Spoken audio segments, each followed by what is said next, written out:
आम्ही व्यवस्थित जेवतोय, चांगले पदार्थ घेतोय, तरी सुद्धा ॲसिडिटी होते असं बरेच पेशंट सांगत असतात. मग त्याचं कारण जे असतं ना ते म्हणजे इंडायजेशन.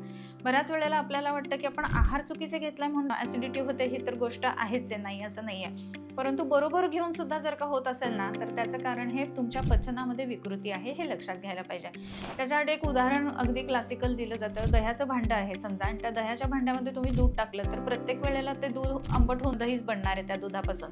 तसं जर का तुमच्या स्टमकमध्येच खूप जास्त प्रमाणामध्ये ॲसिडिटी असेल आणि तुम्ही आत्ता चांगलं खाल्लंय, पण तरीसुद्धा त्याचा परिणाम म्हणजे आहे ना, ते ॲसिडिकच व्हायला लागतं. अशा गोष्टी होत असतात. मग अशा वेळेला आपल्या काही विशिष्ट औषधांनी ही ॲसिडिटी कमी करता येते, अजीर्ण कमी करून.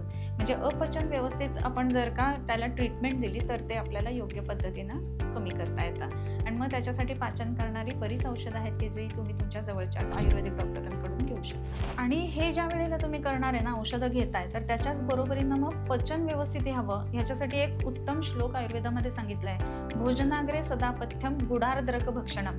गूळ आणि आलं जर का जेवणाच्या आधी घेतलं, तर त्याच्यामध्ये पचन उत्तम होतं आणि ॲसिडिटी कमी होते.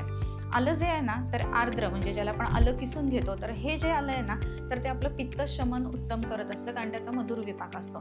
त्याच्याचमध्ये साधारण गूळ ॲड करावा समप्रमाणामध्ये. त्याच्यामध्ये 4-5 मनुका घालायच्या, ते मिक्स करून ठेवायचा. थोडंसं पाणी सुटतं त्याला आणि मनुका फुगतात आणि मग ते जर का आपण घेतलं जेवणाच्या आधी, तर उत्तम पद्धतीने ॲसिडिटी कमी होते. ॲसिडिटी म्हणजेच पित्त फक्त वरती येते असं नसतं, तर तो अजीर्णाचा एक प्रकार आहे, हे लक्षात घ्या.